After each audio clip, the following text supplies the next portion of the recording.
Hello and welcome to Disney Travel Tales, a podcast that allows you to immerse yourself in someone's recent Disney trip. I'm Jenny and I'm so happy to be here with you talking about my favorite thing, Disney trips. Join us every Friday as we explore the parks or cruise ships with a new guest and learn inside tips and tricks to hopefully help make your vacation go a little smoother. Make sure to subscribe to the show wherever you are listening so you never miss a new episode, and I would love it if you left a positive review on Apple Podcast or Spotify. This is the easiest way to support the podcast. Another way to support the podcast is to use me as your travel agent at no cost to you. Email me at jenny@trolleylanetravel.com. Let me do all the hard planning while you sit back and count down the days to your vacation. Okay, so let's get going with today's show.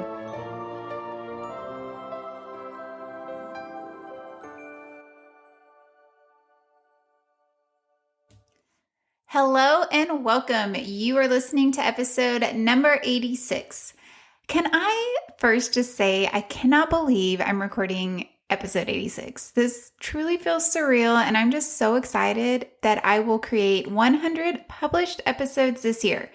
There will be a giveaway later for my listeners when I reach 100, so be ready for that. In the meantime, I am here today by myself talking about setting realistic expectations when traveling. I made a reel on Instagram a few weeks ago about family travel, and it was kind of about stepping back and just enjoying the moment. And I had a few messages about it and how people can really relate to family travel being stressful. Traveling is a huge passion of mine, and I want to help other families have great vacations filled with memories. But I also know that at any time, the unexpected can happen. And so in this episode, I'm just going to go over some guidelines I set for myself when I travel with my family. So, number one, I always set low expectations. I know this might sound a little crazy, but I learned this little trick back on our first big family vacation. I tend to be someone who is overly optimistic, but luckily I'm married to someone who is kind of always a glass half empty type of guy. This actually really helps me in life, not only just in life in general, but to help me manage my expectations with anything. I think we're a good balance for each other. So for our first big family trip, it was when my daughter was 2 and we were flying to New Mexico for a ski trip. It was our very first ski trip as a family right after Christmas, and we had planned to be there for the New Year's. So this is a crazy time to travel in general. We had so many travel issues due to weather, and at one point we were just stranded in an airport in Dallas, Texas, and we had no idea when we were going to leave. I remember sitting there looking at my family feeling completely defeated. I mean, our vacation hadn't even started and things were off to a terrible start. I had built this vacation up to be the most amazing time we ever would have, and just as it was starting, all my hopes and dreams came crashing down. One thing I noticed that I will never forget was that my husband was not fazed at all by what was going on. This was because he had set low expectations for the trip. That's when I completely shifted my mindset about travel, and I have to say it saved me so many times. Now, when people think, oh, you're setting low expectations, they immediately get like a negative connotation, and it doesn't have to be like that. So instead of imagining the perfect, most amazing vacation ever before we even go, I kind of mentally prepare myself and I think about the things that can go wrong and I kind of accept it. Like I come to acceptance with it before we ever even leave. Since that first trip, I have never found myself in that situation where I feel sad and like a failure again. And trust me, we have had some crazy travel experiences. So the next thing I like to do, number 2, is to pre-prepare for the things that might go wrong. So when I'm thinking about the things that can go wrong, I make notes in my phone about how to handle those situations. One big key in this for me is always trying to book nonstop flights.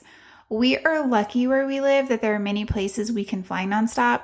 And by booking this nonstop flight, it really takes away the worry of missing a flight, which can cause stress, travel delays, missed hotel rooms, all of that.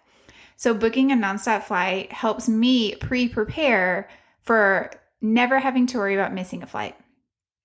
I also get the numbers of hotels by the airport we are traveling to, just in case we need to get a room there.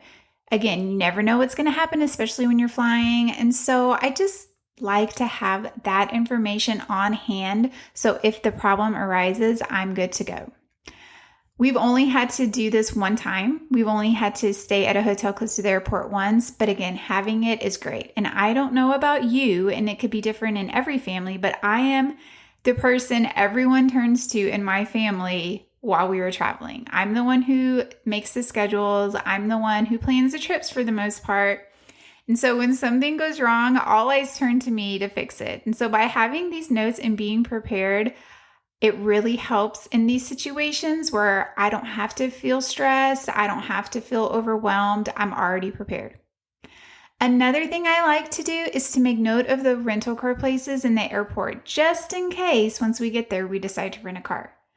Most of the places we travel, we rent cars, but there are some occasions where we haven't rented cars, and then once we landed, actually decided that we wanted to rent a car.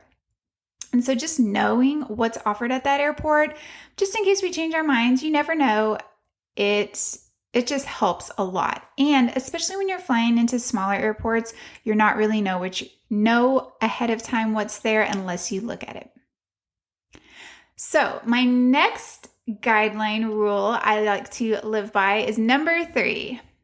Make a list ahead of time of restaurants that we all will like. One of the biggest issues we always have traveling is eating. My kids are ridiculously picky, and eating at restaurants can sometimes cause a lot of stress. I will sit down a few weeks before a trip and search for restaurants with good reviews and menus that will satisfy my crew. I put all of this in my notes app on my phone so it's handy to find. I try to find restaurants around the places we're planning to visit, our hotel, just places I know we're going to be. So when we get hungry, it's easy to just lead the way to a good meal. Nothing is worse than hangry people on vacation. Which leads me to my next guideline I swear by. Keep everyone fed and rested. Number 4. Nothing, and I mean nothing, will ruin a vacation quicker than a hungry, sleepy person, be it an adult or a child. The thing is with this as well, it will change with your kids' age. So when my kids were little, they were up at the crack of dawn and we were out the door early with no problem going about our day. Now that they're older, they like to sleep, and expecting them to do anything before 9, it's just not ideal. I really have to prep them ahead of time if for some reason we have to be up early and doing something. Instead of getting mad or frustrated about this, I just kind of lean into it and I let them know that they need to be ready to go by a certain time while on vacation. On our last trip, 10 a.m. was the magic number and it worked well for everyone. If Cameron and I get up early, which I always wake up early, that's just who I am, we can have some coffee. Sometimes we even grab breakfast before they're even awake and ready to go because we don't have to stop doing things just because they want to sleep. We lean into it. By knowing ahead of time when I'm looking and planning things for us to do on our trip that, if something opens at 8 a.m. and you really need to be there early, I kind of weigh in. Is this really something we want to do? Because if my teenagers have to be at a place at 8 a.m., that just means they might be grouchier later in the day. So I kind of have to weigh if it's worth it or not. If we do plan on doing that really early thing, I'd like to make sure we're taking breaks in the hotel room where everyone can just have some downtime, just to lay around and do whatever they need to do. I also always travel with snacks. So if someone is hungry before it's time to eat, I have something on hand for them. This is really important. We always have bottled water with us as well. One of the first things we do when we get to a location is we stop and buy water. We'll buy a giant thing of water, stick it in the back of the car, put it in the hotel room or the Airbnb, wherever we're staying. Having water and snacks on hand is key. When was the last time you visited a Disney park? For many adults, it's been a really long time. I would love to help you fix that situation. As a travel agent specializing in Disney, my job is to make sure your vacation can go as seamless as possible. All of my services are complimentary to my clients. Yes, you heard that right. I'm free to you. These services include helping you from the start finding the perfect resort to fit your needs, handling all the bookings and reservations, helping to teach you about the parks because if it's been a while, man, have they changed. I have insider tips and tricks I share with all of my clients, and I will be your single point of contact throughout your entire trip, even while you are there. Don't wait another year to visit a Disney park or go on a Disney cruise. Let this be the year you finally go.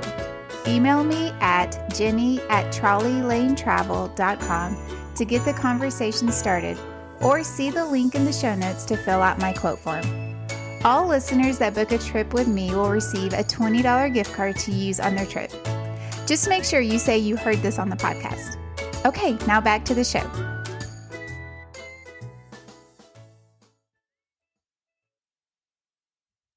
My next guideline, number 5, is remember everyone has a bad day, even when you're on vacation. This is hard, especially for parents. Trust me, I know. One thing I promised myself I would never say on vacation is, do you know how much we paid for this? Expecting kids to be constantly happy on vacation is just a recipe for disaster. On travel days, they're going to be tired, so try not to plan lots of extra activities on those days. Or if you are planning them, try to get back to the room early before the meltdowns happen. Bad days are normal, and we can't control when we have them, and neither can our kids. So when someone's having a bad day, I just kind of let them have it. Or I try to find something that I know they will enjoy, like stopping for ice cream somewhere that wasn't planned. There is no need to shame someone for waking up on the wrong side of the bed. It happens to all of us, and sometimes we just can't control when that is. My number 6 guideline is finding something for everyone on the trip. This is so important to me. With 5 people in our family who mostly all have different likes, this can be tricky. So when planning our trips, I try to find something for everyone. So while we might go to a baseball game one evening that some of us enjoy, then maybe we'll hop over the next day to the Chess Hall of Fame for our non-baseball lover in the family. This literally happened on our last trip. I like to find that one thing that each person will really enjoy when we're traveling somewhere new, especially so when we go there and when we talk about our trip ahead of time, they know that we are going there for them. And that's just a special feeling. And so if we're doing a bunch of things that one person likes, it just happens to end up that way. With that one person knowing that we're going to go do something that they're going to enjoy either later in the trip or at the beginning of the trip, it just really helps the flow of the vacation. And the funny thing is we almost always have fun in the places that we least expect to have fun. My number 7 guideline, step back, take a breath, and be thankful. This is for me on our trips. When I'm feeling overwhelmed or annoyed, I remind myself to just take a deep breath, step back, and just enjoy the moment. While I don't believe the whole saying we only have 18 summers with our kids, I do believe that the time we have with our kids is so special and it's fleeting. No one is guaranteed anything, so the time I do have with them, especially on vacation, I want to enjoy, no matter the circumstance. And my biggest guideline / rule that I follow while traveling with my family is this trip is for me and Cameron, my husband. I know this might sound crazy, but hear me out. I traveled a lot as a kid. And if I'm being honest, I can only remember very few vacations. And even those, I have vague memories of them. It's mostly pictures or stories that trigger the memories. On the other hand, I remember every single vacation as an adult very clearly. Kids will grow into an adult and they will go on their own adventures with their families or just on their own or with their friends. And that's what they're going to remember. That's okay, and it's kind of how it's supposed to be. We are traveling for us, so we have these memories with our kids forever wrapped in our hearts. When people say my kids are too young to travel or they won't remember that, I just want to hold their hands and look at them and say, you're right. They won't remember, but you will. You will remember these moments for the rest of your life. And isn't that worth it? I love hearing other families and how they travel and just kind of their rules, guidelines, mottos that they go by. I think it's so great to kind of learn from other people. And you never know, like something that works for somebody else might work really well for you. So I was on Instagram and I asked people to send me over their tips, tricks, guidelines, mottos, whatever it is for when you are traveling as a family. And I got some great responses that I would love to share. The first one is, when someone in our group is bringing everyone down, we always play try not to laugh, no matter where we are. This usually helps unite us all, and laughing really is the best medicine. I love this tip. My family, we love to play try not to laugh. It's really silly and goofy, and I think this is a really great tip. And it, like you said, laughing really is the best medicine. It should bring everyone's mood in the group up. The next one is, my biggest tip is to make a packing list before you leave. This way you don't have to worry about not having that one thing you really need. I find this is especially important when traveling with kids. Yes, packing lists are a must. I swear by packing lists. They are my best friend when I am packing for our family. And kind of along the same lines, this other one says, I have my kids pick 2 things that they have to have with them on the trip, allowing them to have some ownership in packing and bringing 2 things that brings them joy works well for us. I love this idea. I really did this a lot when my kids were younger, is I would kind of be like, what is the one thing you really want to take on this trip? Since we always pack in carry-ons, there's just not usually enough space for them to bring multiple things. But yeah, this is such a great tip. Now, as my kids are teenagers, their number one thing is definitely their phones. Now, this one is a Disney-specific related tip. We are from up north, and when traveling to Disney, I make sure to always have cool towels and fans. Nothing makes kids or adults crankier than being hot. I 100% agree, and being from Texas, I can attest. No one is happy when they're too hot. The last one is from one of my closest friends, and she says, we all say we go into family flexibility mode. Whatever happens, happens. We roll with it, we laugh at things that go off plan, and it just makes it so much more fun. It gives the vacation a flow. This is really great advice, and I highly agree with it. We kind of try to do the same thing. Sometimes you just have to laugh when things don't go as planned. I hope this episode helped you. I hope it helps you make your own guidelines for your own family traveling adventures.